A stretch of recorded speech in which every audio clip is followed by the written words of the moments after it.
Welcome to Speaking of Strong Style, where we discuss the events, news, and issues surrounding New Japan Pro Wrestling. I'm Stephen Conway. With me, as always, is Jeremy Finestone. We are contributors to the Fight Game Media Network. As always, it's a busy week. Even though we didn't have any shows, there's still plenty to talk about. We're going to talk about former IWGP World Heavyweight Champion Kota Ibushi, the dissolution of Suzuki-Gun.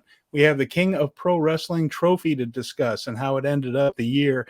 New Year's Dash information, stories about New Japan's crowds coming up, New Japan Strong, a little history of the Dragon Tatsumi Fujinami, who's got half a century in with New Japan Pro Wrestling, so much more. Lots to talk about, Jeremy, and the Tokyo Dome is looming large on the horizon. Just about all the news we have is peripherally related to that. And as things flow toward the road to the Tokyo Dome shows, only two, just a couple coming up. What are your thoughts? How are you feeling? Just a lot of things happening and a lot of anticipation in the air. I'm excited about this show, and I'm just looking forward to it. And it's coming very quickly. It feels like we're driving through a dense fog, and everything is kind of opening it up. You're getting a better idea of what the landscape holds for us as we reach our destination of January 4th. There's a lot to be excited about. There's not a whole lot of news per se. A little bit of eating crow on my part with Suzuki. I definitely have to throw that out there. But for the most part, it's really just kind of hitting the bullet points, talking about stuff here and there that kind of came up in the Observer and on the route to Wrestle Kingdom 17. But major news or Sasha Banks level, like blow away stuff that we got to talk about, I don't know. We're going to go through and we're going to figure it out. There is something that we want to go into right off the bat. This is a person, Kota Ibushi, a former IWGP World Heavyweight Champion. This is someone, Jeremy, they were building this company around this dude as a babyface. Mm-hmm. Remember, he had the whole run where the 2-night Tokyo Dome, he defeated Jay White in an incredible match on night 2 to unify, at the time, the Intercontinental and the IWGP Heavyweight title into this World Heavyweight title. And at the end, the announcers, the entire crowd, standing ovations after an incredible 2-night performance. This looked like the guy. He was the new Tanahashi, perhaps even the new Okada, somebody that the company was going to be built around. He gets injured in the finals of the G1 in 2021, blows out his shoulder in the match against Kazuchika Okada. A match, now we now know that Okada was eventually going to win anyway, which would involve some kind of eventual chase by Ibushi for that title again. Has not wrestled since. Apparently has had a very difficult recovery from the shoulder injury, and in that time, this relationship with New Japan that looked like it was on rock solid ground for a while has completely disintegrated. It does not sound at this point in time like he's coming back at all. Contract's up, apparently a free agent in 2023. He's made a couple of comments, not one of them involved New Japan Pro Wrestling. Jeremy, what happened? What do you think went wrong here? He very much likes to represent himself as honestly, as truthfully as possible.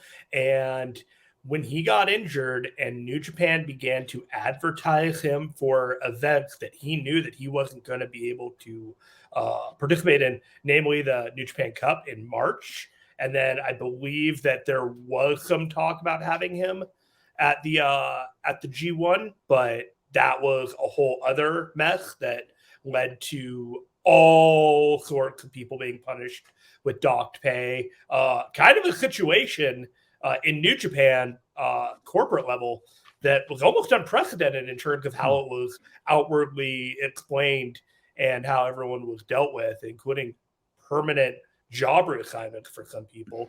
The milk went bad on this one, and I just, like, when I read this and I saw all this, my question to you is he ever going to be an IWGP champion for New Japan ever again? Is that level of his involvement? Do you see him wrestling in New Japan ever again? Is he a part-timer?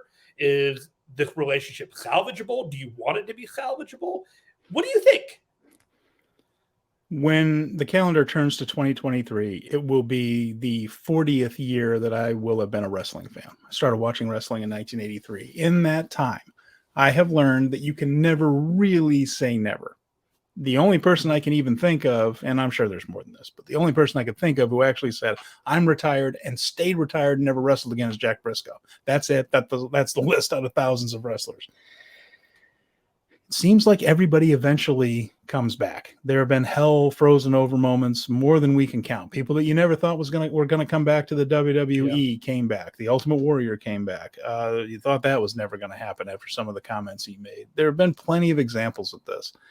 And so I don't want to say never, but I don't think it's going to happen in 2023. Probably not 2024. It feels like something is going to have to change, and whether it's the people that are in charge of New Japan have to cycle their way through, and maybe Kota Ibushi deals with some people that weren't involved in whatever it is that went wrong. There was a terrible communication breakdown somewhere here, and New Japan started advertising him, like you said, and Ibushi seemed deeply offended that they were going to say that he's going to be here when he knew he wasn't. And I don't know if New Japan says, well, they hadn't heard that his shoulder was still that bad. I don't think Ibushi claims to have misled them at all. So something went wrong in there, and it really soured that relationship big time. He's always been a bit of a lone wolf. I mean, for a long time, he didn't sign a contract with New Japan and would make appearances for them, would make appearances for DDT and other companies as well. He was in the first junior heavyweight tournament in WWE, not the first junior heavyweight tournament, the one he did a few years ago, the Cruiserweight Classic. He was involved in that. So he worked for anybody. And then he signed this, what was called at the time, like a lifetime deal with New Japan. It's not literal, obviously, but it was a long-term deal. His intention was to be with this company for the rest of his career.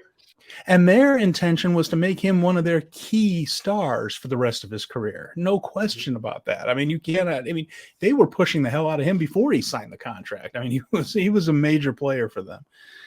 It's a shame, but right now it does feel like it's going to be a long time. He's talked about creating his own promotion. Who knows? A lot of people say stuff like that. Maybe he will. He's talked about AEW's come knocking. Well, of course they would. Who wouldn't at this point? This guy is one of the great talents of this generation. I do feel like there's going to have to be a fairly long cooling off period before we see this guy in a New Japan ring again. I could be proven wrong, and the guy shows up at Dominion after the right words are said, the right gifts are exchanged, the right money is signed for. The right honor is restored. I don't think I don't get the idea that it's a money thing. I think he felt either disrespected or something like that in this. And it's, so I think it's going to be a while, but I've learned never say never. Now he's not a young man. He's damn near 40 years old. And even though he looks great, like he looks great for 40, by the way. He looks great for 18. If you look at this guy and said he's 22, you'd say, boy, he looks great. It's just incredible, but he doesn't have forever, but he has headlined the Tokyo Dome before. It's not on the bucket list.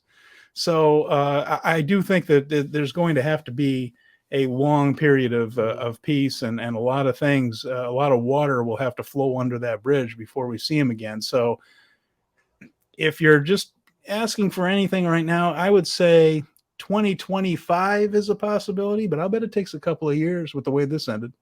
I'm gonna throw a curveball at you right now. Please. So, I'm gonna give you 4 options. 4. Ready? I'm okay. Kota Ibushi goes to AEW. Almost certainly. Sasha Banks. Sasha Banks goes to AEW and not Kota Ibushi. They both go to AEW at some point in 2023, or neither go to AEW at some point in 2023. Which one of those do you think is most likely to happen? I think Kota Ibushi going to AEW and not Sasha Banks is probably the most likely. I have a feeling that's, and it's very possible that Sasha could show up on a crossover show. I think Sasha is probably going to work for New Japan / Stardom, Bushi Road. She'll get paid by Bushi Road for a while until Hunter opens the checkbook. And I think he's going to do it because I don't think he wants to see Sasha Banks walk out at an AEW show. Now, if Sasha Banks walked in there, there's really only one woman on the AEW roster that's in her league. It's Toni Storm and maybe Hikaru Shida. I'm not sure. Oh, you meant match-wise. Match-wise. So what is she going to do there? I mean, she could dominate, but man, the idea of her like losing matches to some of those people on the AEW roster is tough, but we've had to see her lose to people on the WWE roster that aren't her level either. That's part of the business. I get that. I know. I feel like because of the Kenny Omega connection, there's a big connection between Kota Ibushi and Kenny Omega. Because of a healthy, relationship there, I could definitely see him going because he's going to go somewhere once he heals up. I don't see it being Noah or New Japan or All Japan, could be, but I think AEW is a little bit more likely because he has so many connections. Sasha, I just feel, is making them miss her. I think she's being very savvy with this because one of the best ways to make WWE want you is to leave and be a big deal for someone else. Then be undeniable elsewhere. They always want what they don't have, and when 100%. They have you, they're not terribly worried about it, and they take you for granted. But then once you leave and go somewhere else, they're just like, "Hey, we want that," And so we're about to say we're with Jonah as we're talking about, Bronson Reed, right? Yeah. That's not apples and apples, but. So, I mean, WWE, I'm sure, would love to have him. I think that he isn't doing this so much for the giant paychecks. I think Sasha wants to get paid. She should get paid as a major, major star and not one of the higher paid women. I think she wants to be up there in the stratosphere, and she belongs there. And I think by doing these other shows, she's going to get there. And I don't think you get there with AEW. This is in a kind of anything else, I would love it if Sasha Banks reset the pay structure. Just completely just blew it all out. Just blew it all out. Just be like, they're making so much money over there, and that talent is making peanuts compared to what they're bringing in. So if we get to a point where she just single-handedly redefines how the pay structure is done there, and she's just that undeniable. I mean, tell me if. And I don't know what anybody's contract is, but if Bianca Belair is getting $5 less than the top men in that company, she should. It's crazy. She should get as much or more. She is a headliner. Sasha Banks is a headliner. Becky Lynch is a headliner. And like I said, I don't know what their contracts are. Maybe they do get paid. I don't know if anybody's getting Roman and Brock money, but there are levels to that, and a lot of it is timing, isn't it? It's a timing of when you negotiate with them. I think Sasha's negotiating at an excellent time right now. I think she's going to get paid. She should be getting paid more than the Miz. That's just how I feel about it. As press savvy and as media friendly as the Miz is, she has way more upside in the media than the Miz does. And if he's getting paid on account of both his in-ring ability and what he brings outside of the table, then that is a consideration that needs to be taken into account for other people as well. Yeah, and so, but to bring this back around to Kota Ibushi, so I really feel like WWE is the correct fit for Sasha, really, and headlining for WWE is the correct spot for Sasha. I think the correct spot for Ibushi, if he's not going to be in New Japan, would be an AEW run that will hopefully lead to him coming home. Surrounded by his friends. Golden Lovers tag team run. Yeah, they know that they'll take care of him. They'll take care of him in AEW. I mean, it's the best spot outside of Japan for him by a pretty good margin. Yeah, he will be treated well, and he will be treated at way better than Takeshita. Obviously, he should be treated at Omega Moxley level. Is how he needs to be treated. And I think as long as everyone is on the same page with he will be just fine at AEW if that was the case. Well, there are 3 different executive vice presidents that think the world of the dude. Yes. I don't think it's going to be a problem. So, no, absolutely not. But, sometimes people forget that when we're talking about these things, we have to, spell it out for it. Sure. No. I'm not saying, but I mean, again, that's just another reason why that's a better deal. Even if WWE backs up a wheelbarrow full of money for him, I mean, unless money is the only reason you're doing it, and that's fine, by the way. You're putting your body on the line every night. If you want to get paid every dollar you want to, go get it. I don't get the idea that that's what's motivating Ibushi in this sense, which means AEW is the better fit. It is still an art form to him. This is still a passion and a presentation and an expression of himself in the ring. I do not believe that he would get that fulfillment in WWE, and fundamentally that's what it comes down to. Yeah, no, I think that's exactly right. I think that's a very good way of putting it there. So with that in mind, we mentioned another person who is back in WWE now, which means we won't be seeing him in New Japan. That's unfortunate for us, but that's Bronson Reed, who is was Jonah in New Japan, and he went from beating Kazuchika Okada in the G1 to being a lackey for the Miz. Now, again, career things are money is money, and you got to make money, and I'm sure WWE is going to do more with him than that. They have to recognize it. I mean, I don't think Triple H wanted to let him go in the first place, but it was part of some of those cuts that made everybody scratch their heads a little bit. And doesn't have the look of a contender or a champion. Just doesn't look like a guy that could scare you, right? Yeah, it's a thing where I think Paul Levesque understood what they had cut and grabbed him back the first chance he got. So I would give Levesque credit for understanding that he had a talent, and to go and get the guy back and pay him. That's fine. And like I said, the thing with the Miz, he'll move on from that. That's not the point I'm trying to make anyway. But what that does mean is that there's a bit of a hole in New Japan because they've taken care to push Shane Haste and Mikey Nichols in this tag team tournament. Bad Dude Tito, a little bit less so, but he did really well for himself during the G1. Yes. And he wasn't pushed because he was the guy that would lose the falls in the tag team preview matches with Jonah and things, but he did well. I enjoyed him in New Japan. Hope we see more, but it does leave the other guys from TMDK kind of floating in space a little bit without a leader, so to speak. Mm-hmm. Where do you see this going here? I mean, we're seeing Suzuki-Gun break up. We mentioned Is it possible that some of these people that are left out after the post Suzuki-Gun run for those guys could get folded up with TMDK? Or where do you see this? Where do you see these guys fitting in? So you and I have had a long-standing conversation, and hat tip to you, by the way, for last week correctly predicting the very serious ramifications for what was going on with Minoru Suzuki and Suzuki-Gun, and they're disbanding. There was no Zack Sabre Jr. at this announcement that he was not to be seen. So that was very interesting to me because I do feel like he's the heir apparent. He still could be. He still could be. Yeah. If that were to be the case, he has ties to TMDK back in their Noah days, which was a tip given to me from Justin Nipper, historian and host of Write That Down. So I had to give him credit for that one. So there's a lineage there that for that vacuum of two stables combining into one, and we haven't really had a stable like merger or anything like that in a very, very long time.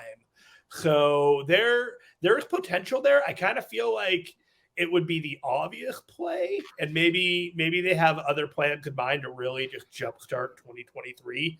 Because as we are right now, even though Suzuki is disbanding and Jonah took off from New Japan and he's now back as Bronson Reed, there's still a lot of staticness in the New Japan hierarchy. You know, you still got Okada at the top. You still got Jay White. You got Ospreay. Naito is still there. We haven't really shaken it all up. And so the stables haven't been shaken up. The biggest thing that we've had is House of Torture being added through Bullet Club a few years back. So if we were to completely do something new and just have something run roughshod besides United Empire, that would be great. That would really be great because, as you saw, introducing United Empire into this equation has really allowed different feuds to pop up and bubble up. And when you do this new stable, you're almost re-debuting a bunch of guys and can reset their status within the card. Like lower mid card can be a little bit higher on the card. You know, these guys are going to get a push.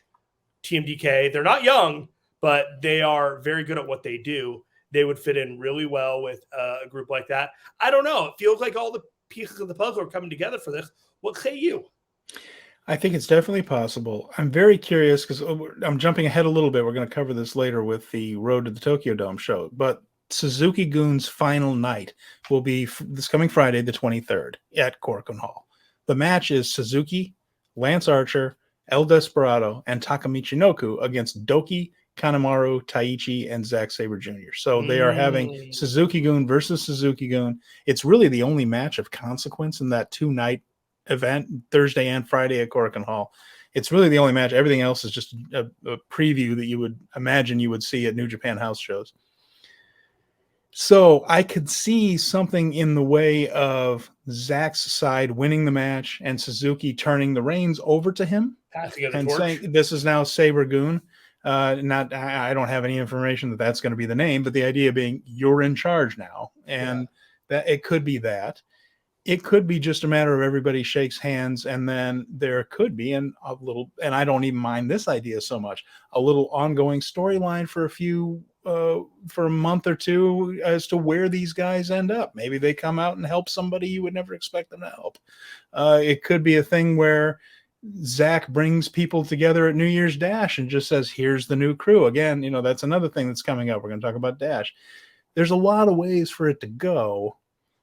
I'm hoping that Nichols and Haste and Tito are part of it.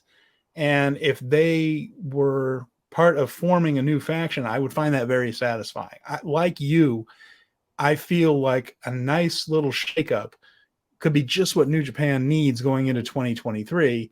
And so the fact that this does have several avenues, each with its own logic to them, I find exciting. Do you think it's possible that a new stable could debut a Zack Sabre Jr.'s title match at Wrestle Kingdom?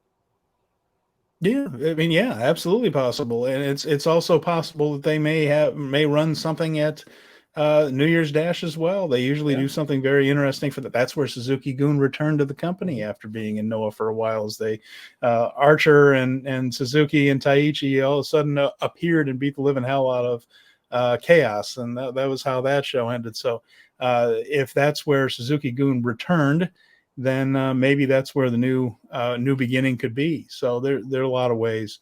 I would say that timing wise, it would be very cool if Sabre had a stable and they ended up feuding with Blackpool Combat Club, and then Sabre would get his win back from the whole Bryan Danielson versus Zack Sabre feud that didn't end up happening at Forbidden Door the first time around. And it would all line up perfectly. And I feel like I fantasy booked the next 3 months and I should just pat myself on the back. We're done here. Let's go home. I'm still pimping for my Taichi Sonata tag team because those two are BFFs, and I think it would work out great there. And Desperado is just an incredibly talented junior heavyweight. And if he and Kanemaru got in with somebody, I'm just fascinated to see where this goes, because those guys are all major players in New Japan. That Desperado's not going anywhere. Taichi's not going anywhere, and Zach is. None of those guys are going to be free agents just hanging out without a stable for long. It's just that's not how it works. Well, there you go. So we'll see how that turns out, but there could be a lot of different branches to that tree. So with that in mind, there was a show. Now, it wasn't a New Japan show. We mentioned see how this so flows together. Watch this transition. So we had Suzuki-Gun, 2 members of Suzuki-Gun celebrating their combined 50th anniversary. A little cheeky. Of course, we've been talking about the 50th anniversary of New Japan. Tatsumi Fujinami's 50th anniversary of being a New Japan wrestler. Well, Taichi and Taka Michinoku combined together for 50 years of professional wrestling. And they came together for their show, which was held at the Yoyogi Stadium Gymnasium #2 in Tokyo. I love these names of these places. But they drew, Jeremy, 1,258 fans came to this. And they had a show that involved a lot of different free agents and things. But we won't go over the entire card, but there were New Japan talent involved. We had Suzuki-Gun, Minoru Suzuki, and Doki defeated Jun Kasai and Tomoaki Honma in a hardcore match. This is one that involved those silly, they look like little garden stakes that they jam in each other's foreheads, like those things. Oh, yeah. There was that. There was a whole bunch of hardcore stuff going on. Everyone was bleeding all over each other. Tomoaki Honma going back to his hardcore roots with Big Japan Pro Wrestling. Jun Kasai is a bleeder. So everybody, 4-way juice in this thing. It ended with Suzuki choking out Tomoaki Honma and getting the victory. After that, we had Lance Archer and El Desperado defeating Damnation TA. That would be Daisuke Sasaki and MJ Paul by disqualification. MJ Paul, not related to Logan, I checked. And that was by DQ. And then Hiromu Takahashi defeated Taka Michinoku in a singles match. And then in a last man standing lumberjack match, so this is under basically Texas death match rules with lumberjacks around the ring. This was Taka Michinoku's Just Tap Out promotion. Most of his guys with Doki and Hiromu as the guests, lumberjacks. Shingo Takagi defeated Taichi in almost 30 minutes. It was 29 minutes, 39 seconds. And so it was a thing where you get the pinfall, and then whoever takes the fall gets a 10 count to get back to their feet. And if they're not able to, then that is the end of the match. And finally, Shingo Takagi defeated Taichi, thus becoming the King of Pro Wrestling champion for 2022. And after this, of course, that is a provisional title, trophy, I guess, is emblematic of it instead of a belt. That will go into the Rambo at Wrestle Kingdom. It'll be back up for grabs. It's basically vacated now. And the final four, Jeremy, just make this as complicated as possible. The final four. Let's do it. Let's just complicate it. The final four from the Rambo will then go into a match at New Year's Dash the next night. The winner of that is the King of Pro Wrestling provisional champion for 2023. So, it's one of those things that you don't carry with you, but Shingo can say that he ended the year as the 2022 champion. Yeah, there it was. So I always get thrown off in the Rambo when it just stops when there's four people. Yes. Yeah, there's four people, and then the bell rings, and they all have to just they all stare at each other too. They're I'll see you tomorrow. 1, 2, 3. Oh, okay, we're good. Yeah, we're good. We did it. The ref, like, you got what? Yeah, I got four. Oh, okay, let's shut down. Every time I'm like, I forget there are the rules, and you're just waiting for and they're like, why is everybody? Oh, that's right. It got me again. So that's what's going on. Again. So they had a little speech afterwards too, Taichi and Taka, because Suzuki-Gun is breaking up, as we mentioned. So they said that there aren't going to be any more of these Taka Taichi shows, and they've done several. And I feel like there's going to be something going on in the future, because these shows do well. I mean, 1,258 fans, nothing to sneeze at. No, it definitely feels like there's an audience for this, and if they kept it going in a new fashion, it would probably end up doing just fine, maybe better, maybe worse, but kind of treading that same level of 1,000-ish for an audience. So, I hope that they are able to, regroup and basically kayfabe this and come up with new events once they figure out what the next storyline plan is. But you're kind of giving away the ghost if you tell them there's more shows coming up, and just kind of telling people, oh yeah, well the stable's done, but don't worry, we got something coming. Yeah, we'll see. It's again, we don't know if what this means for Taka, who is not full time with New Japan. Of course, not a young man either. No, and it's also worth mentioning Lance Archer is an AEW contracted guy, not a full timer with New Japan. So it might just be a way of perhaps TMDK or some of those guys like Tito sliding into those spots and moving forward with that. So, but anyway, that was a show that was about the only New Japan action of the week, Jeremy. That was everyone's just kind of resting up, healing up, getting ready. A couple of warm-up shows coming up at Korakuen Hall on Thursday and Friday. These are the Road to the Tokyo Dome shows. And on the 22nd at Korakuen Hall, my only note on this show, Jeremy, seriously, is nothing important. Yes. And if you look at the lineup of this show, and I'm not knocking it here, this is a house show. These are preview matches. And I believe the first 4 matches are singles matches involving Young Lions. Okay. So you get the idea of what's going on here. Everyone, all the starters are rested up for Wrestle Kingdom.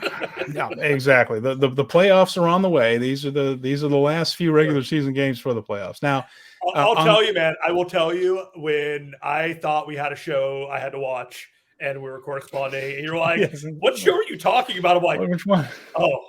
Oh, great. I don't have to, there's so many shows that we had to power through for the last, we were on G1 level schedule. I don't know if people really realize that, but that was a G1 schedule that we were on watching these tag teams.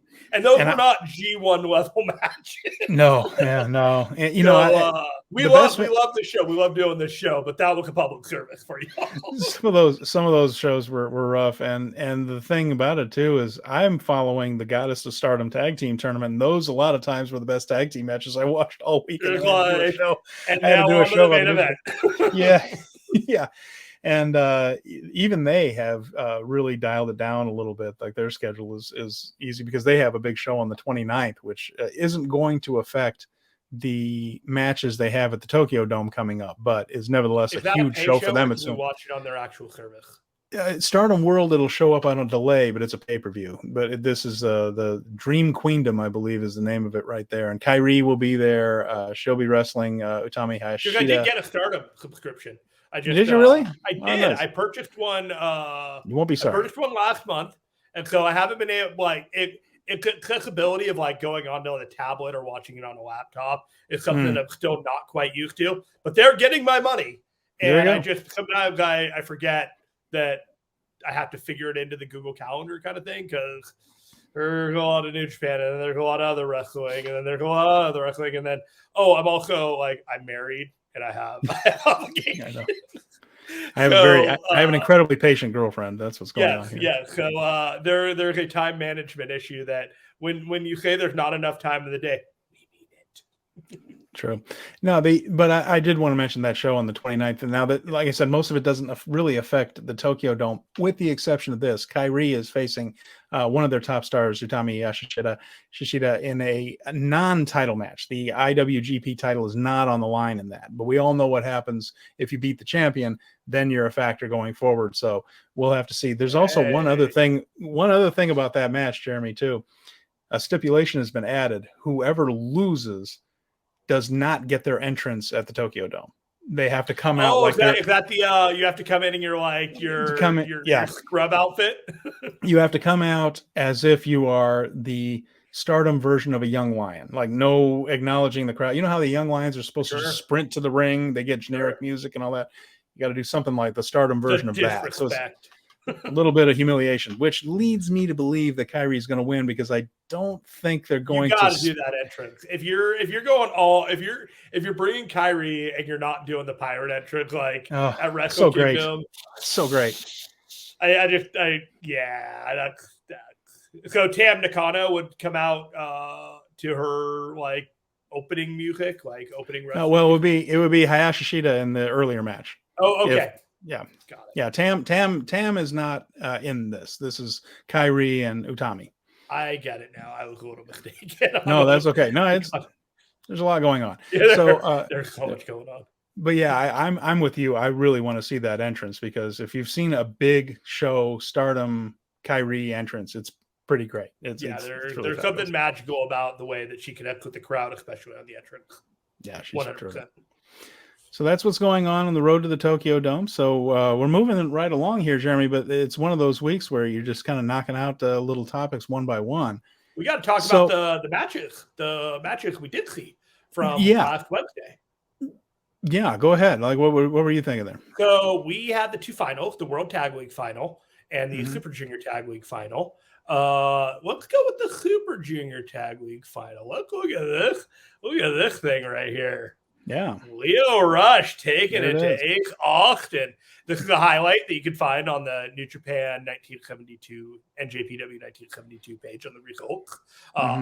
So this was a great match. I feel like the right team won. Ace Austin and Chris Bay are going to continue to be doing great work. They probably, either one of them will end up winning a tournament in New Japan in their career. Maybe both at the same time. But the potential is great for all that, but the right team won here. And if you remember, the first match of the Super Junior Tag League was Leo Rush and Leo, as I like to call them, my stand name, versus Catch 2x2. And this is going to be the final. And what do you think? Do you think it's going to be a different outcome this time than there was the first time around? Well, I think so. I believe that this might be a good time. You know, the great thing about the junior heavyweight tag team titles is they can bounce around a little bit. Yeah, absolutely. And it's all right. It doesn't diminish anyone to have them trade around just because the matches are such high energy and full speed ahead. And I think this is just a good opportunity to really get behind Lio Rush and Yo and give them the big win. For me, TJP and Akira, mission accomplished. They are considered one of the top junior tag teams in the world right now. Yes. And so I don't think they need the Tokyo Dome win because they've had such good wins building up to it and several title defenses. So I'm on board with Lio Rush and Yo winning this thing. Again, when you have somebody that is from another country, not Japan, whether it's Australia or it's Europe or it's North America, the question is always how long you got them. So do they feel comfortable enough having the belt on Lio Rush? They know Yo's going to be there. Yo lives in Japan. So as long as they're comfortable with that, and they put the title on people that don't know. I mean, FTR is the heavyweight tag team champion. So that's not the barrier that it used to be. But right. I think that, again, mission accomplished is with the United Empire team. So let's make these guys, and they have that proper babyface heel thing going here. United Empire, not the heels that House of Torture is or the Bullet Club is, but certainly compared to these two, the crowd will be on the side of Rush and Yo. And I expect Lio in particular, and Francesco Akira for that matter, to really put on a show in their big Tokyo Dome moments. Should be terrific. You just touched on another question I had on you with that last name, Francesco Akira. Mm-hmm. This guy basically came out of nowhere in the Best of the Super Junior tournament. Yeah, you're right. There is an argument to be made that he is rookie junior heavyweight of the year in New Japan. Is there anyone else in the junior heavyweight division that had a better year than him? No, I suppose not. I think Ace Austin helped himself tremendously. Mm-hmm. But I think Akira ended up in a better spot. Ace Austin is the only other one. Alex Zane did well in his first junior tournament, but I think it's down to Akira and Ace Austin. And I think Ace Austin with the magic trick stuff, the card, the putting the card in the webbing of the thing. Yeah. That was cool. That's something different. The crowd hadn't really seen that before, and I think they really enjoyed it. But boy, Akira has just shown himself to be not just he has that personality. He works really well with TJP. The trash talking people in Italian has an extra flavor to it that not too many people get. He feels indispensable to the act. Yeah, I think that's probably right. So barely over Ace Austin. Yeah, I'd say rookie of the year, or at least debut breakthrough of the year. Breakout, how about breakthrough? whatever. How about breakthrough of the year for Francesco Akira? He's not a rookie, but yeah. There's the way that you think about it, and just the 7 or 8 months that he had on the scene with New Japan. He never left. Mm-hmm. He did a couple matches in Strong. He did the whole tour. The guy has been going, and I just felt like he came in at a high level and delivered at a high level through the entire time that he has been associated both with New Japan and United Empire. Yeah, I think you're right, and I'm looking forward to seeing that. And this could be a rivalry that could go on a while. I'm down with that. Just like I said, Bushi and Teton, any combination of these teams. This is as enthusiastic as I've been about the junior heavyweight tag division since before the pandemic, because for a couple of years there, it was about the same 4 teams just kind of circling around. And those 4 teams are very good, but new blood is necessary, and we're getting it with some real talent, and it's exciting. So I got one question for you for the World Tag League, and I'm getting it ready for you right now. Okay. All right. Let's see it.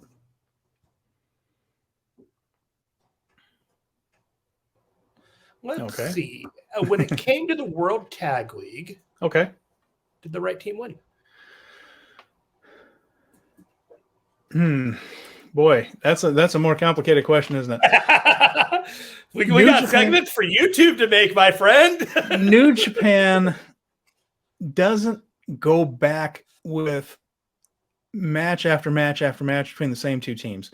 If Aussie Open had not wrestled FTR at the event in England, I would have been really sure that they were going to win that tournament. the fact that at Royal Quest 2 they had a match, even though the match was fantastic, I thought, boy, I don't know if New Japan is going to go right back to that right away. Now they will go back. We've saw Kenny Omega and Okada. We've seen teams wrestle each other more than one time. That has definitely happened. But I felt after Royal Quest 2, I was just, we mentioned it. My confidence in picking a winner in this one was much lower than the Lio Rush Yo pick. So I'm okay with it. Again, I feel like they feel they need their New Japan homegrown top stars in order to sell tickets at the Tokyo Dome. New Japan still depends on merchandise and ticket sales for their revenue. They don't have the TV deals that WWE does. So it's still a matter of putting rear ends in the seats for them. With that, I thought they might go with the safety blanket of proven New Japan stars in Goto and Yoshihashi. So it made sense that they did put them over right there. Wouldn't have complained a bit if it were Aussie Open, but considering what the mission is here, which is sell tickets for the Tokyo Dome, I suppose, yes, the right team ended up winning. You know, I completely forgot that this team won last year's World Tag League as well. Yeah. And now I'm almost convinced that they are not going to beat FTR at Wrestle Kingdom, because the assumption is that FTR is going to lose at Wrestle Kingdom. You know, like, just this is time for them to drop the titles. And they don't, like, it doesn't need to happen. There's other shows kind of being whispered about that they could easily have an opportunity to wrestle somebody else. Not to say that Bishamon, Goto, and Yoshihashi aren't fantastic, couldn't be fantastic tag team champions, but it doesn't feel exciting. It doesn't feel like it's treading new ground, or this is anything that we have gone down this road before. So I'm more interested in seeing a great match between them. But when it comes to Aussie Open, I still remain convinced that they're the team of 2023. Like, there's no other team that has the upside to just blow everyone away with their momentum going into 2023 than that team. So is it okay that they didn't win because I feel like there's a lot of bigger, better things in their future? Yes, 100%, absolutely. Am I really like, am I blown away by this match? No. But we're going to talk about all that later. We got a heat index, a sizzle chart, whatever, when we talk about our matches. But you know, this was a good match. I felt like it went a little long, like it went 30 minutes, and they got Yoshihashi into the Coriolis attempt like 3 times. They really sold Yoshihashi going to get killed by the Coriolis. And then they pulled off their finishing move that they won with last year, Bishamon. And it was there. Like, it was a match. And I don't know. I loved it. Really? I thought it was good. I really liked it. Yeah, I really liked it. I thought it was like above average good, but I do not believe that either one of these teams had their best match in the tournament with this match. I don't know. I thought it was up there. I tell you what, I think that Goto and Yoshihashi were the best team in this tournament. I think they had more consistently good matches than even Aussie Open in this. I really thought they were the MVPs, so I was perfectly fine with them winning it. Yeah, I did. I thought and both teams did well, but I thought Yoshihashi and Goto were wonderful in this tournament. So I liked it a lot better than you did. Up here. They were awesome. I thought Aussie Open, Naito and Sonata, Yoshihashi and Goto all had excellent matches across the board. I do not think that this match of Aussie Open, this was their best match. I do not think that this was Bishamon's best match. But was it a high caliber match between them? Yes. So when I try and use my words, using good is a frame of reference with the scale already established. So I don't mean good as in like, it was good, it was fine, whatever. It's like, no, it was good, but all of their matches have been good. It just wasn't what I thought was among their best. Okay. Yeah. All right. Well, I enjoyed it quite a bit. So. Yeah. I thought it was up there. But so anyway, if they do happen to win the IWGP tag titles, I'd be okay with that. They, that's the thing that, they pretty much dominated us, Zack Sabre Jr. and Taichi in the Tokyo Dome last year. That was fun. That's not going to happen this year. The story was that they had unstoppable momentum. I don't think that that's going to work out this way this year. I think it's just going to be a terrific match. I kind of wanted to see that because FTR won the titles in the first place in that 3-way. And, so I'm happy that now FTR is having these matches that are one-on-one against top tag teams for the IWGP title. So I am looking forward to seeing that. And I also, like you, feel like the result of FTR losing this title is just a little too obvious. Could very well be that they're holding on to it. But also, you got to keep in mind that their primary employer is AEW. The story might be to have FTR hit a rough patch here before the big rally and head toward, the inevitable clash again with the Young Bucks or their run to the AEW title. I really feel like a lot of this stuff, the Ring of Honor, the AAA, the IWGP run, is all about an AEW story of when are they going to get back to the AEW world titles, which is what they are really after type of. I think that's a story AEW is trying to tell. So that master needs to be served as well, I'm saying. So, you know what else is really interesting is I distinctly remember a conversation you and I had on this show, probably early late September, early October, where we were talking about how Chaos was just in the dumps. Everything was going bad for them. They lost in dog collar matches, and this here, that, left and right. And here we are. It's middle of December. You got Master Wato challenging for the junior heavyweight title. You've got Leo challenging for the junior heavyweight tag titles. You've got Bishamon challenging for the IWGP tag titles, and you got Okada challenging for the IWGP World Heavyweight title. I think everything's doing all right going into Wrestle Kingdom for Chaos, but I'm not necessarily sure that they're going to have happy endings on all those matches. Not all of them, but I do feel like they're going to come out of it with some gold, and so they're going to win some of these things. The key here too, Jeremy, that's worth mentioning too, is that when Gedo tears down a faction, it's usually before they come up huge with something, which means watch out for House of Torture. But but this could be the like I said, if that master in AEW has to be served, Bishamon is a perfect example of, Chaos has come out of this with something. And, that could be the way it goes there. I still think that, especially because now it looks like Jay White and Okada are going to go last. I think that Okada is going to bring it home, but we'll get into all that. So, yeah. And you don't think we're going to get the Triple H evil heel wins at Mania finish this year? I do not think so. Or the Miz. No, man. Moving on. Moving on, exactly. So let's talk a little bit about an announcement that was made. There's not a whole lot to get into on this, but we do want to mention it. There will be cheering crowds at the Tokyo Dome, which we're excited about, and also just a general moving forward of what fans are allowed to do at New Japan shows. So they said that counting 1, 2, 3 with the referee is fine. What they don't want, and this being the authorities in Japan and New Japan, is there's a lot of singing of songs at Japanese baseball games where an entire stadium of people are all singing together. Not so much. They don't feel too good about that. Don't take me out to the ball game. Well, but even so, it's almost like a soccer atmosphere where the players have songs devoted to them while they're at bat and the fans sing. It's a bit of a different thing in Japan there. So things like Kaze ni Nare, they're okay with that because it's very short. But what they don't want is people singing entire verses of songs and things. It's not unusual, for instance, when a Japanese baseball player comes to bat, that they sing his college fight song while he's batting.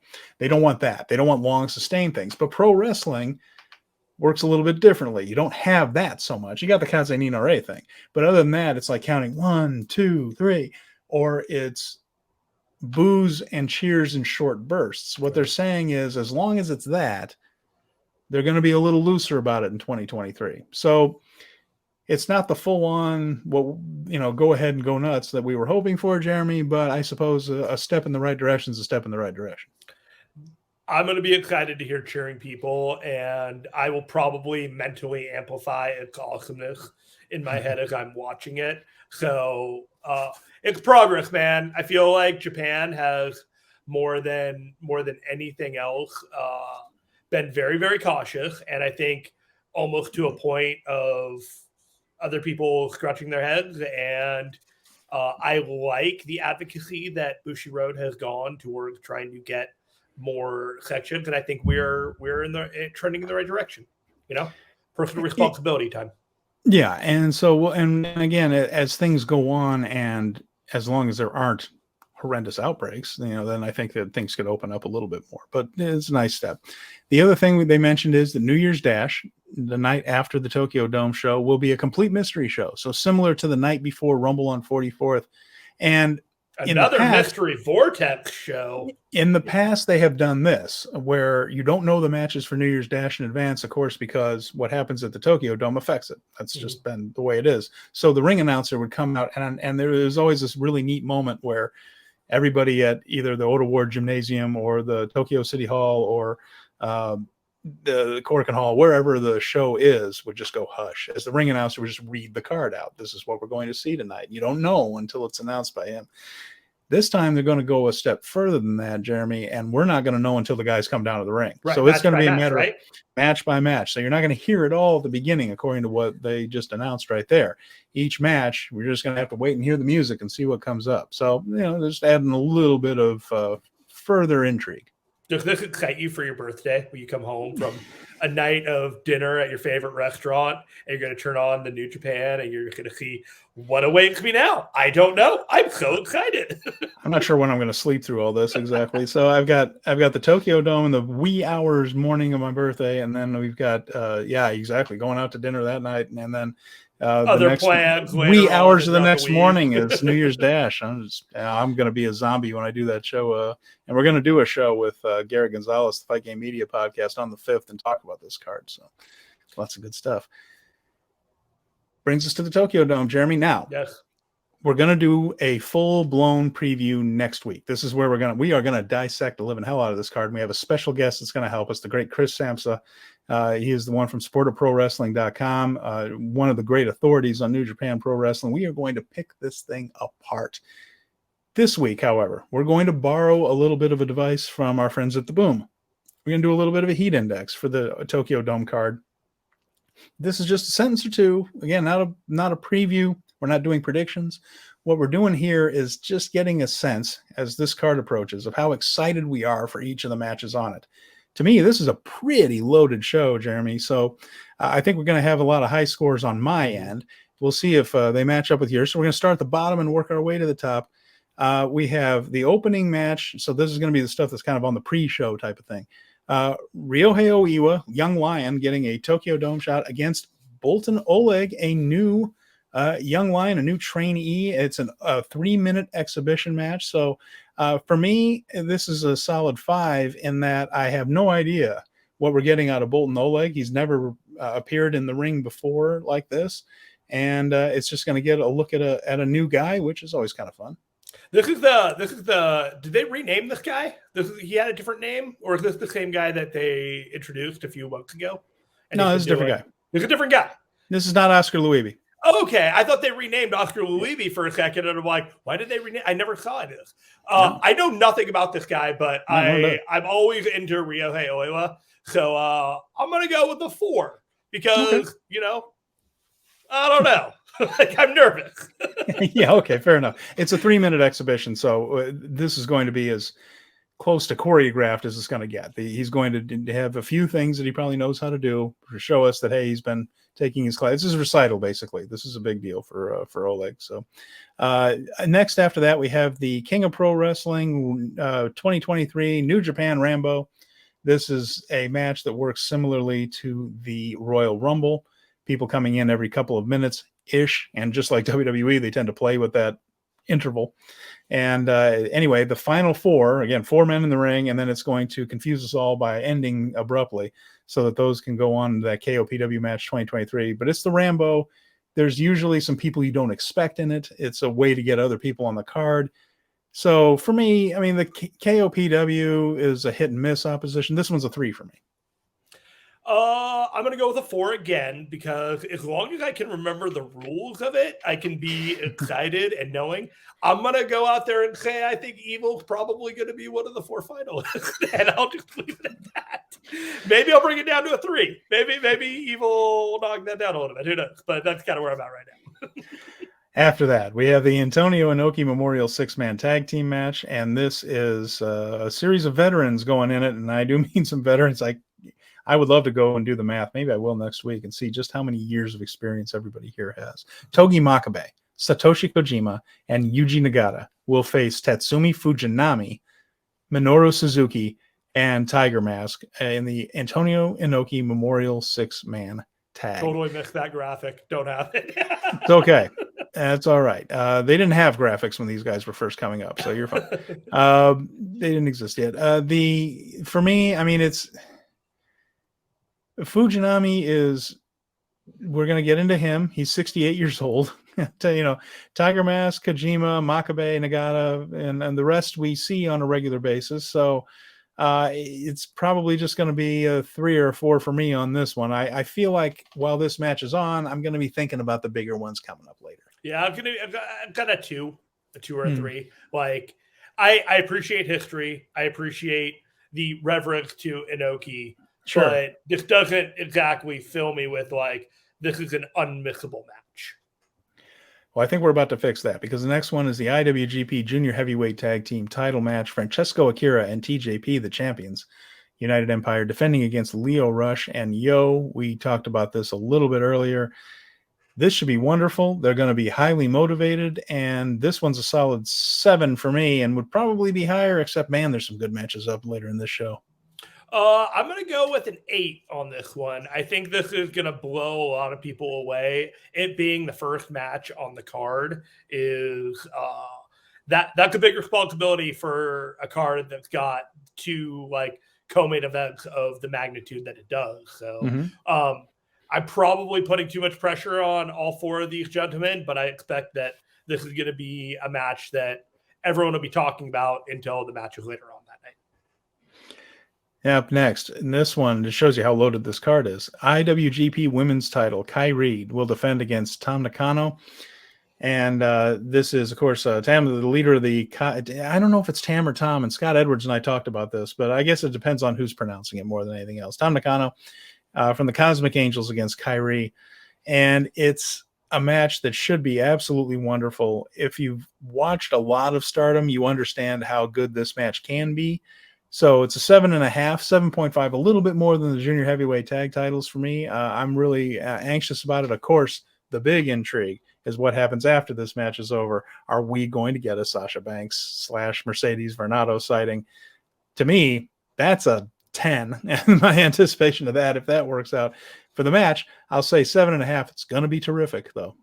I got it at an 8 as well. I keep forgetting how good these matches are. Yeah, so I've already started at a high curve. So I gotta be careful. I might be breaking my own. That's why I did the 7.5, just because I don't want to start doing it's a 12-star. But it sure does feel like this match is very early on the card, so that people on both coasts of America might be catching some news coming out of it immediately after it's over. I don't know. There's some timing issues there. I'm going to give it an 8.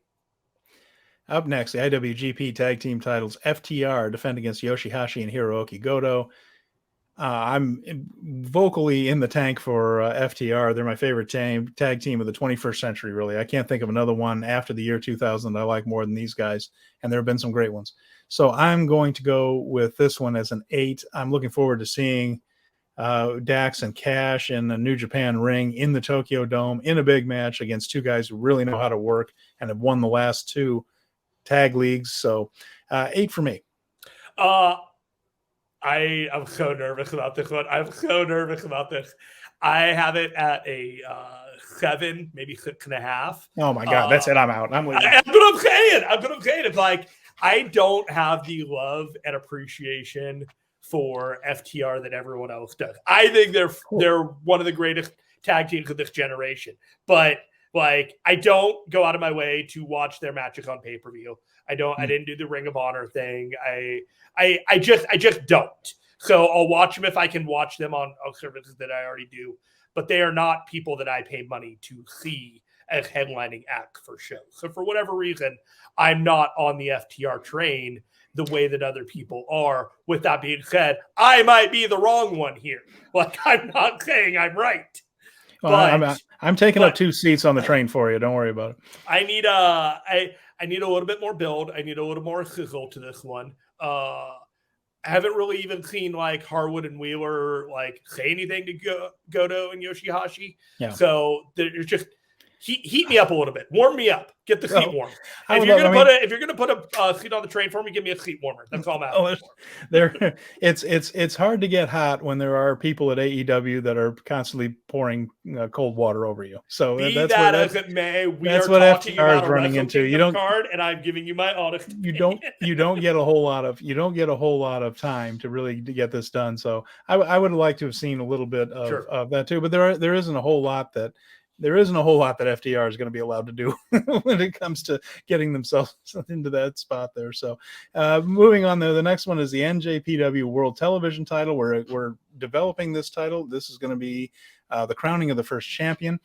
And it's an intriguing matchup here. Ren Narita against Zack Sabre Jr.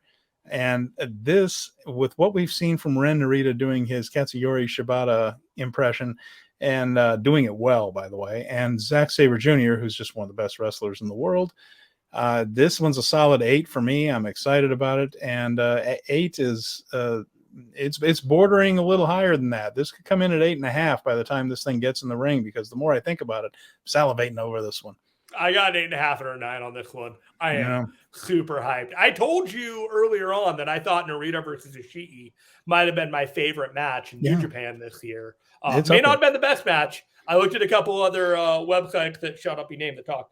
New Japan, none of them had that match on their best of, which I highly disagreed with. But it's not my best of. So I left it alone. But I'm very, very excited with this. Zack Sabre Jr. rarely disappoints in the ring. Ren Narita has brought it to a different level. 8.5. Up next, the open weight title. A lot of titles. Everything's a title match, really, on this one for the most part, almost.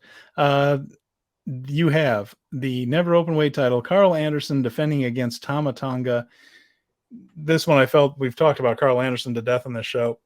The machinations that went into making this match happen. It's special because, look, we're going to have a show with an AEW wrestler, a WWE wrestler, Stardom wrestlers, independent, the biggest free agent in the world might show up.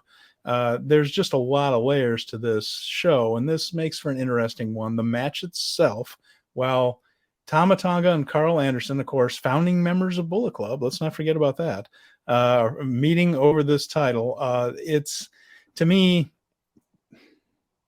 6.5 as far as the match. It doesn't have the pull that some of these other matchups do for me. Yeah, I'm at about a 4.5, 5. Ooh. I've not been into this title run. I've not been into the title in particular for the last year. I have especially turned off by the title being secondary to negotiations with WWE to get its title holder to show up at New Japan shows. And I'm just kind of hoping that we can all move on from this wacky experiment of cooperation that has left everyone more disappointed than excited. Let's move on from cooperation, Jeremy Finestone. Just you can do better. Everybody can do better. They're just not that into you. That's it. Just not that into you. It's like that episode of The Simpsons with Hank Scorpio where he leaves in the Denver Broncos at the very end. Yes. And Marge asks him, like, but it's just an NFL team. Like, oh, Marge, you just wouldn't understand. Next, we do have an interesting one here. And then this is a little side match. This one's not for a title, but it is a 6-man tag. It is Tetsuya Naito, Sanada, and Bushi from the LIJ faction against Keiji Muto, Hiroshi Tanahashi, and Shota Umino.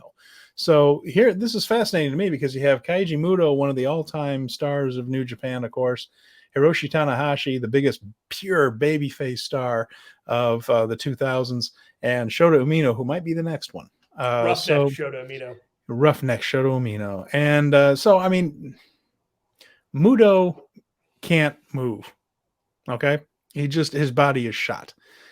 Hiroshi Tanahashi is on the way there. He has, like I said, his good knee days and his bad knee days. And lately there have been more bad knee days than good knee days. So Shota's going to have to carry a lot of this. And the good news is he's in with 3 guys who can absolutely do it. So it'll be interesting to see Muto, but we did just see him. For me, this one is, I might be getting a snack during some of this stuff. And God only knows how long it's going to take Muto to get to the ring, Jeremy. I mean, my God. I mean, I hope they have a car for him because with those knees, it might take all night. 4. Yeah, I'm gonna go with a 5. I feel like this is the pose off match. I think everybody has a pose that they're gonna break out. We got the fist in the air. We got the Tanahashi, the ab curl. I don't know what Roughneck's got, but I'm sure we'll that we'll find out. We'll find out. He'll come up with something. There's a match that needs to just kind of cool things off. And Naito, I'm sure you consider this an honor to be part of Muto's last match in New Japan, but this ain't it with the Wrestle Kingdom pedigree, personally. Yeah, let's not make this a habit of having Naito in a mid-card 6th man at Wrestle Kingdom. Let's not make honor of saying goodbye to Keiji Muto. Okay, sure. If that's what you want to call it, let's go with it. I don't know what else he's supposed to say, though, to be fair to him. That's true. You got IWGP Junior Heavyweight title match 4-way. Taiji Ishimori defending the title for the first time since June through forces that have nothing to do with him.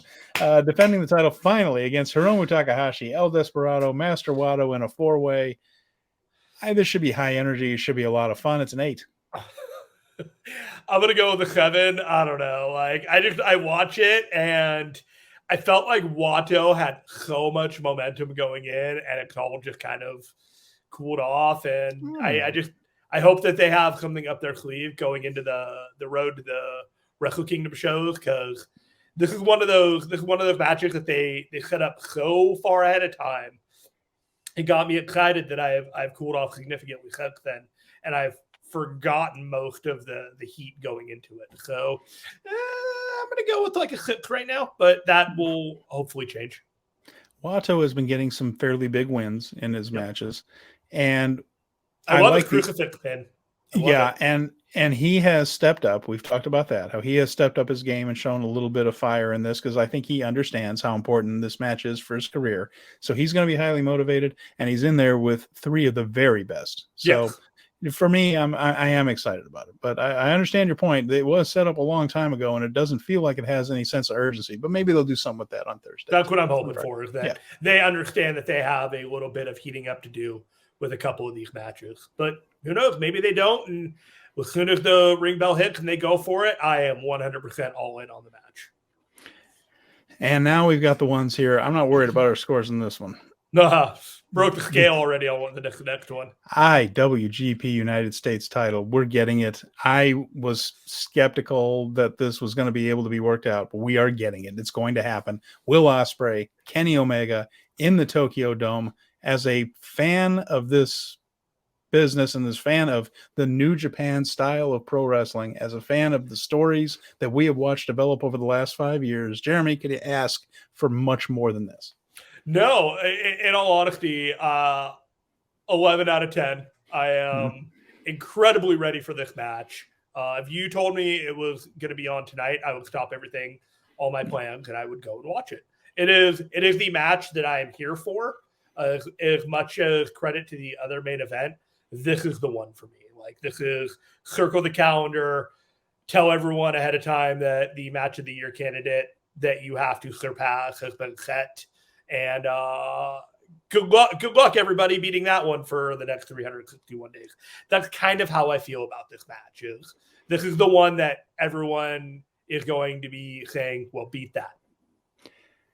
What's interesting is the next match, the IWGP World Heavyweight title match, might contain 2 of maybe half a dozen human beings on Earth that might be able to match Ospreay and Omega.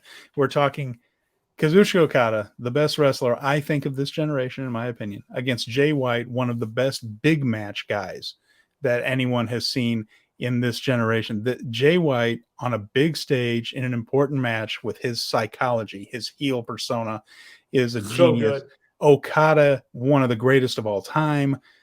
If anyone can do it, if anyone can top Will and Kenny, it's this. So I mean, the final two matches are clear 10s out of 10. You know, I won't break the scale. But I understand what you mean about 11 out of 10.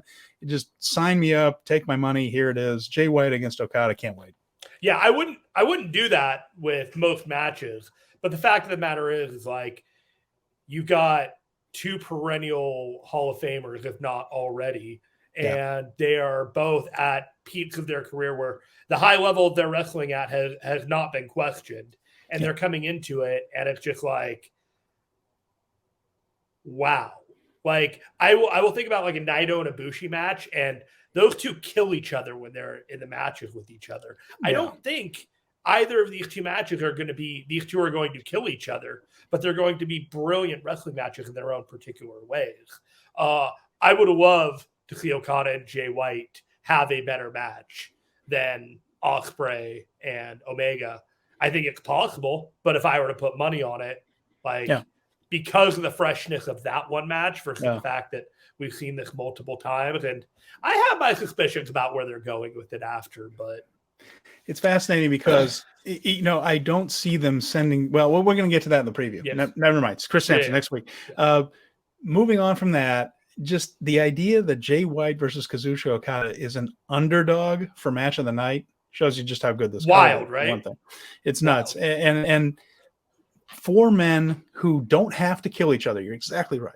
And Ibushi and Naito, I would watch it like through my fingers right there because I was worried they were going to do something to hurt each other badly, and a couple times they did. It's different here. These are just four masters of storytelling right now. And under the current structure of the way New Japan works wrestling matches, these are four masters of that style of storytelling. We're going to get to see them back to back at the Dome. Should be fantastic. Yeah, there's so much to unpack, and like I'm thinking about this left and right. We're going to have our preview next week that everyone can dissect with a special guest that we will reveal at a later time. But so that's our heat index on that one. And, I think there's 3 or 4 matches that are below a 6, but the rest of them are an 8 or above. And it's like, we have 13 matches on this card? There's 11, 13. I don't even know, but it could be 5 hours and it could be some of the best wrestling of the year. So really I'm going to stay up all night. I'm going to hang out with my buddy Dave and Garrett, and we're gonna watch this all night long. It's going to be an interesting one. It's a little trickier for me to stay up all night because the time zone here. It's a little trickier. We'll see how it goes. I will definitely be looking very much forward to it. And then if I might be bleary eyed by the time it's over with, but I will not mind. So what else we got to talk about? What else we got? Well, did you want to get into New Japan Strong? Do we want to do that next week? When did you want to look at that? I'll run through it real quick because there wasn't much to it. Okay. There was the Stray Dog Army night. So they introduced the show, and Riccaboni and Alex Kolosov. Then all of a sudden, Bateman came out and he was talking up. His boys in the tag match against Motor City Machine Gun later that night, which was Barrett Brown and Mysterioso. So they had the tag team match later on that night. But before then, Bateman defeated Jacob Austin Young. This was exactly the kind of squash match to set up the Stray Dog Army as a viable contender later on that night. I am not the biggest fan of Bateman, but I get why he's there. He is a presence. He's tall. He's got a great look. He doesn't do much for me. So we'll move on from that. Then we had, speaking of Bad Dude Tito, a match with him versus Kenta. So this was a match. These two beat the crap out of each other. And there's not much to say other than there was a lot of Shibata-style wrestling in this match between the two. Kenta did end up beating him, but I do feel like there is definitely a future for Bad Dude Tito going forward, and some of the things that we suggested earlier feel like they could be happening for him, but who knows what's going to happen there. Finally, we had the open weight tag team championship where the Motor City Machine Guns, Chris Sabin and Alex Shelley, dual champions right now, both of New Japan Strong and of Impact. They defeated Stray Dog Army. This match was fine. It wasn't the best Motor City Machine Gun match that you've ever seen. One of the better Stray Dog Army matches that you've seen. They've gone out of their way to build up this stable over the last couple of months because they know that the Lawler's crew can't be the only heel group, and they're kind of shifting them over with some more Bullet Club shenanigans going on. So they really need to build up some other heel stables. So that was going on there. Wasn't much to it. That was a 12-minute match. They were all 12, 10-minute matches. Show was about 50 minutes. One of the best shows out there if you just want to watch some good pure wrestling. But was this the best match of Strong if you were to pick one out and watch it? No, it was not. But there were great things about it. All right. And with that, now I was going to do a thing, and here this is very meta. I was going to do history tonight on Tatsumi Fujinami because Fujinami, I felt, has been overshadowed by the whole Antonio Inoki thing, and of course, right, Antonio Inoki's he's on Mount Rushmore of Japanese wrestling. There's just no question about it. Tatsumi Fujinami is celebrating his 50th year in New Japan Pro Wrestling. 50 years he's been wrestling for this company, all 50 of them, right? Well, we'll get to that, but the thing is about all this, when Inoki passed away, it overshadowed all of that. And so he just kind of got moved to the back burner. So I was going to bring him up tonight, and we were going to do a nice little history about Tatsumi Fujinami. We're out of time. So once again, he's going to have to go to the back burner. It's all written. I swear, I'm going to get to you, Tatsumi. You deserve it. But we will get into the history of Tatsumi Fujinami. He's going to be on this Tokyo Dome card.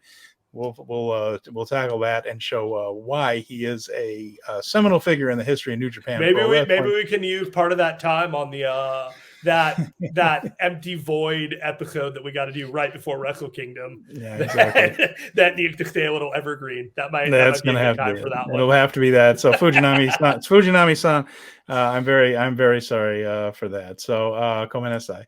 With that said, we are going to wrap it up for this week. Next week, Chris Samsa from SporterProWrestling.com. We are going to pick apart that Tokyo Dome card, fine-tooth comb it. We're going to go over every match, talk about what we expect, what we think is going to happen, and we're going to get you as ready as you can be for what's going to be one of the best shows of the year. So with that said, for next week, until next week, I'm Stephen Conway. He's Jeremy Finestone. Thank you once again for watching Speaking of Strong Style, and we'll be back next week to preview Wrestle Kingdom. Thanks for watching.